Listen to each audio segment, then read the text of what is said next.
अस्सलाम वालेकुम नाजरीन। ड्रामा सीरियल केस नंबर 9 की नेक्स्ट एपिसोड बहुत धमाकेदार और सनसनीखेज होने वाली है, क्योंकि इस ड्रामे ने पाकिस्तान के सिस्टम को बेनकाब करने के साथ ही ये भी बता दिया है कि यहाँ एक गरीब का इंसाफ मिलना कितना दुश्वार कुन है। जहाँ एक अमीर तबका जो कि दौलत की वजह से बड़े इदारों को खरीद कर अपने काम को आसान बना लेता है और अपना झूठ सच साबित करवाने में कोई कसर नहीं छोड़ता। यही इस ड्रामे की हकीकत है, जो मुआशरे में छाया हुआ फरसूदा निजाम और कमजोर को कमजोर तर, अमीर को बरतर दिखाकर वाजह कर रहा है कि हमें अपने मुल्क कौम के खातिर अपने सिस्टम में बेहतरी लानी होगी और इंसाफ सबके लिए यकसा होना जरूरी है। तो अब केस नंबर 9 की नेक्स्ट एपिसोड भी कुछ ऐसे राज अफशा करने जा रही है जहां कामरान बहुत बुरी तरह अपनों के हाथों ही बेनकाब हो जाएगा, जिसको कोई और नहीं बल्कि उसकी अपनी बीवी किरण ही अब कामरान का राज सारी दुनिया के सामने अपने एक इंटरव्यू में बताने वाली है। क्योंकि अदालत में तो सवालात की बौछार के बाद केस को तूल दे दिया जाता है, जहां अभी तक कोई बात ना बन पाई है, ना ही फैसला हो सका है, क्योंकि जज साहब की तसल्ली के लिए अभी कामरान और शहर के मोबाइल फोन्स की फ्रांसिक रिपोर्ट में कुछ कमी है। लेकिन अभी कहानी ने नया मोड़ ले लिया है, जहां अब किरण ही शहर के साथ शाहजेब को इंटरव्यू देने पहुंच जाएगी ताकि कामरान की सच्चाई सारी दुनिया को दिखा सके। तो क्या इसके बाद कामरान का राज फाश हो जाएगा?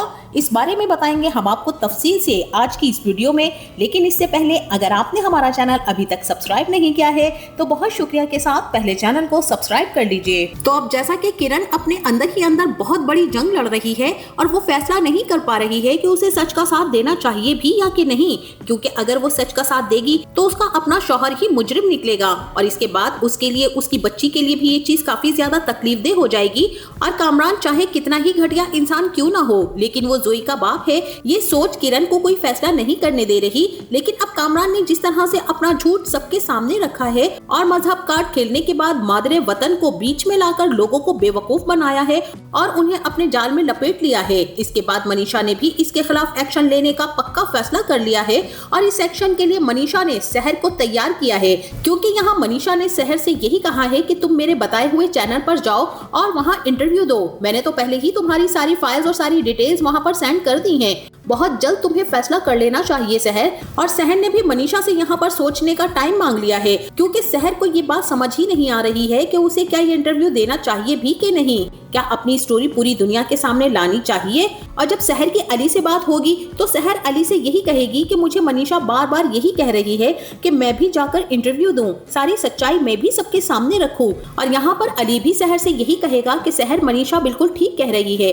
क्योंकि लोगों ने अभी तस्वीर का एक ही रुख देखा है। जब दूसरा रुख देखेंगे तो उन्हें फैसला करने में आसानी हो जाएगी कि कौन सच्चा है और कौन झूठा। इसीलिए मेरा भी यही ख्याल है कि तुम इस इंटरव्यू को जरूर दो, ताकि तुम्हारा सच सबके सामने आए और लोग कामरान के झूठ पर यकीन करना छोड़ दें। यहाँ पर शहर कहेगी कि मुझे कुछ समझ नहीं आ रहा कि मैं क्या करूँ, क्योंकि मैं यहाँ तक इतना थक चुकी हूँ कि ये सब कुछ मुझे अब बिल्कुल भी अच्छा नहीं लग रहा। फिर मेरी नेचर भी ऐसी नहीं है कि मैं कामरान जैसी मनगढ़ंत कहानियां बनाऊं या उस जैसे हरबे अपनाऊं। तुमने देखा नहीं कि किस तरह से उसने अपने झूठ को एक कहानी में बदलकर लोगों के सामने रख दिया है और लोग भी उसकी बातों में आ चुके हैं। मैं अब कैसे इस तरह की कहानियां बनाकर लोगों को सुनाऊं कि लोग मुझ पर यकीन करें। और यहाँ पर अली भी शहर को यही समझाएगा कि शहर, तुम्हें मनगढ़ंत कहानियां बनाने की तो कोई जरूरत ही नहीं है, तुम्हें तो सबको सच बताना है। कामरान मनगढ़ंत कहानियां बनाने में एक्सपर्ट हो सकता है, लेकिन तुम सच बोलने में एक्सपर्ट हो, लोगों को कायल करने में एक्सपर्ट हो। तुम लोगों को अपना सच बताकर ये साबित कर सकती हो कि तुम सच्ची हो और कामरान का झूठ बेनकाब कर सकती हो। और इस वक्त तो तुम्हारे पास बेहतरीन मौका भी है कि कामरान के झूठ को सच साबित कर दो। जिसके बाद अली की इतनी मोटिवेशन के बाद शहर का भी दिल इंटरव्यू देने के लिए तैयार हो जाएगा, जिसके बाद शहर आकर अपने घर वालों को भी ये फैसला सुना देगी कि वो बहुत जल्द इंटरव्यू देने वाली है और मनीषा ने जिस एंकर का जिक्र किया है वो उसी को इंटरव्यू भी देगी। अब ये बात सुनकर शहर का भाई तो बहुत ही ज्यादा खुश हो जाएगा और कहेगा कि मुझे समझ नहीं आ रही कि शहर आप ही में इतनी हिम्मत कहाँ से आ गई है। वो अब तक अपनी लड़ाई बहुत अच्छे तरीके से लड़ रही है और इतना ही नहीं, अपने केस को यहाँ तक भी ले आई है। मुझे यकीन है कि बहुत जल्द आप ही जीत भी जाएंगी। और ये सारी बातें सुनकर शहर की माँ शाहीना बेगम कहेंगी कि औरत बहुत ज्यादा ताकतवर होती है, अल्लाह ताला ने औरत में इतनी सलाहियतें रखी हैं कि वो कुछ भी कर सकती है, लेकिन इसकी शर्त यह है कि उसे अपने आप को पहचानना होता है और सहर ने अपनी सलाहियतों को पहचान लिया है। बस अब मेरी दुआ यही है कि सहर ये केस जीत जाए और कामरान को बुरी से बुरी सजा मिले। और इसके बाद मनीषा को जैसे ही ये खबर मिलेगी कि सहर इंटरव्यू देने के लिए तैयार हो चुकी है, तो वो भी चैनल के एंकर शाहजेब को सब कुछ फॉरवर्ड कर देगी और कहेगी कि इस केस को बहुत अच्छे तरीके से सर्च आउट कीजिए और अगर जरूरत पड़े तो सहर का इंटरव्यू भी ले लीजिए। जिसके बाद शाहजेब ही सारे के सारे केस को अच्छी तरीके से छानबीन करेंगे और वो यही फैसला करेंगे कि उसे सहर से इंटरव्यू लेने के बजाय सबसे पहले कामरान से इंटरव्यू लेना होगा। जिसके बाद शाहजेब इस चैनल के मैनेजर को कहेंगे कि वो कामरान साहब से बात करें और इंटरव्यू के लिए उन्हें राजी करें। अब यहाँ पर चैनल के मैनेजर जैसे ही कामरान को फोन करेंगे और उससे कहेंगे कि आप एक इंटरव्यू हमें भी दे दीजिए, हमें भी अपनी सच्चाई बताइए, अपने सच से रोशनास करवाइए। और यहाँ कामरान कहेगा कि 1 मिनट, अगर मैंने किसी को इंटरव्यू दे दिया है तो इसका मतलब ये नहीं है कि मुझ पर फर्ज हो गया है कि मैं अब हर किसी को इंटरव्यू दूं और खास करके आपको इंटरव्यू दूं। मैं तो सिर्फ उन लोगों को इंटरव्यू देता हूँ जो न्यूट्रल होते हैं। अब यहाँ पर चैनल का मैनेजर आकर शाहजेब को सारी की सारी बात बता देगा और यही कहेगा कि कामरान साहब का कहना है कि वो न्यूट्रल लोगों को ही इंटरव्यू देते हैं। और शाहजेब कहेंगे कि अच्छा ये बात है तो ठीक है, आज के इंटरव्यू के बाद ये डिसाइड करते हैं कि क्या बनता है, क्योंकि केस तो सहर का सॉलिड है सर, सारे के सारे एविडेंस मौजूद हैं और सहर के केस में बहुत सारी ऐसी चीजें हैं जो इग्नोर कर दी गई हैं और इन चीजों को अब मैं सरेआम लाऊंगा। इसीलिए बेहतरी इसी में है कि हम सहर ही का इंटरव्यू करें और इसी पर फोकस करें। और अब वहीं दूसरी तरफ कामरान के गिर्द भी घेरा तंग हो चुका है, जैसा कि बिनिश का असिस्टेंट भी आकर उसे बताएगा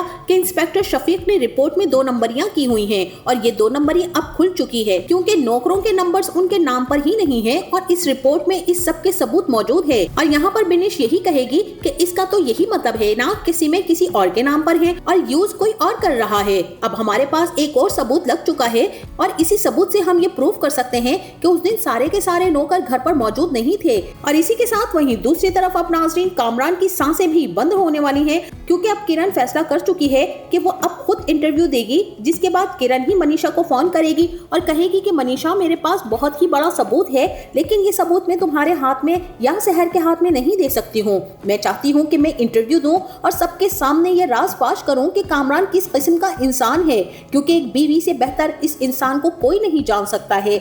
और यहाँ पर मनीषा किरण को यही मशवरा देगी कि ठीक है, अगर तुम्हें लगता है कि तुम्हें कामरान के खिलाफ खड़े होना है और सहर को इंसाफ दिलाना है तो ये तो बहुत ही अच्छी बात है, तुम सहर ही के साथ मिलकर एक शाहजेब को इंटरव्यू दो। और अब नाज़रीन यहाँ पर मुझे तो ऐसा ही लगता है कि किरण सहर के साथ खुद जाकर इंटरव्यू देने का फैसला करेगी और इस तरह से वो शाहजेब के ऑफिस में पहुँच जाएगी। जिसके बाद किरण कामरान के सारे काले करतूत खोलकर सामने रख देगी और कहेगी कि जो जो कुछ उसने अपने इंटरव्यू में बताया है वो सब का सब झूठ है। ना ही वो मजहबी किस्म का आदमी है जो तस्बीह पकड़कर हर वक्त फिरता रहे और ना ही वो ऐसा शख्स है कि उससे किसी को तकलीफ ना पहुँचे, बल्कि वो वाकई एक 2 नंबर किस्म का इंसान है। ये तो मेरी गलती है कि मैंने उसके रेड फ्लैग्स को इग्नोर करते हुए उससे शादी कर ली। मुझे लगा था कि शादी के बाद वो सुधर जाएगा, लेकिन ऐसा बिल्कुल भी नहीं हुआ। ये सब कुछ जब स्टार्ट हुआ जब सहर हमारी जिंदगी में आई। सहर का साथ देने की भरपूर कोशिश की कामरान ने, और कामरान ने ये भी मुझसे कहा कि वो सहर को अपने घर डिनर पर बुलाना चाहता है और सहर को अपनी कंपनी में बहुत आगे तक ले जाने की कामरान की बहुत ख्वाहिश थी और वो इससे बहुत ज्यादा इम्प्रेस भी था और इसकी अक्सर मुझसे तारीफ भी किया करता था। और कामरान ने मुझसे कहा कि वो सहर को अपने घर डिनर पर बुलाना चाहता है, लेकिन मैं उस दिन घर पर मौजूद नहीं थी, मैं अपनी अम्मी की तरफ चली गई थी। जैसा कि उन दिनों मेरी प्रेगनेंसी के दिन चल रहे थे और कामरान ने इसी चीज का फायदा उठाते हुए सहर को अपने घर डिनर पर इनवाइट कर दिया। किरण की बात सुनने के बाद शाहजेब यही कहेगा कि अगर आपके पास कोई सबूत है, आप किस बुनियाद पर अपने शौहर पर इतना बड़ा इल्जाम लगा रही हैं? सब लोग तो यही समझेंगे कि आप अपने शौहर से तंग हैं और उन्हें इस केस में फंसाने के लिए ये सब कुछ कर रही हैं। और यहाँ पर किरण अपने पास मौजूद वो सबूत दिखा देगी और वही सीसीटीवी फुटेजेस वो निकाल कर शाहजेब को दिखाएगी और कहेगी कि ये है मेरे पास सबूत। लेकिन अदालत में मुझे जिस दिन ये बात पता चली कि कामरान ने कैमरास चेंज करवाए हैं, तो मुझे इस बात का आइडिया हो चुका था कि पुराने कैमरास कहाँ गए फिर और उनका रिकॉर्ड कहाँ है। इसीलिए मैं घर जाकर ये सारी डिवाइसेस निकाल लाई और उसकी एक कॉपी बनाकर अपने पास रख ली ताकि कामरान मुझसे ये सीसीटीवी फुटेजेस छीन ना ले। जबकि कामरान मेरे घर आकर मुझसे वो डिवाइस भी ले जा चुका था, लेकिन उससे पहले मैं ये सारी रिकॉर्डिंग अपने पास सेव कर चुकी थी, जो कि सबूत के तौर पर मैं आज आपके सामने पेश कर रही हूँ, ताकि मैं शहर को इंसाफ दिला सकूं। और इसके बाद किरण ही कामरान के काले करतूतों को सबके सामने खोलकर रख देगी और साथ ही साथ कामरान की वीडियो भी सबके सामने दिखा देगी, जहां साफ साफ जाहिर हो जाएगा कि कामरान ही कल्प्रिट है। और मुझे तो ऐसा ही लगता है कि जैसे ही ये न्यूज सबके सामने आएगी तो सबको इस बात का यकीन भी हो जाएगा कि कामरान बहुत ही ज्यादा घटिया इंसान है। तो नाज़रीन, आपका इस बारे में क्या ख्याल है? क्या किरण कामरान के ये सारे सबूत दिखा देने के बाद शहर को इंसाफ दिला पाएगी, या ये केस अभी मजीद अदालत में घसीटा जाएगा और बुखारी और कामरान किरण के इस बयान को भी झुठला देंगे और इसे एक साजिश का नाम दे देंगे? क्या शहर ये केस जीत पाएगी या कामरान को किरण के इंटरव्यू देने के बाद सजा हो जाएगी? हमें इस बारे में अपनी राय का इजहार जरूर कीजिएगा। जाते जाते वीडियो को लाइक और चैनल को सब्सक्राइब करना ना भूलिएगा। अपना बहुत सारा ख्याल रखिएगा। मिलते हैं नेक्स्ट वीडियो में, तब तक के लिए अल्लाह हाफिज।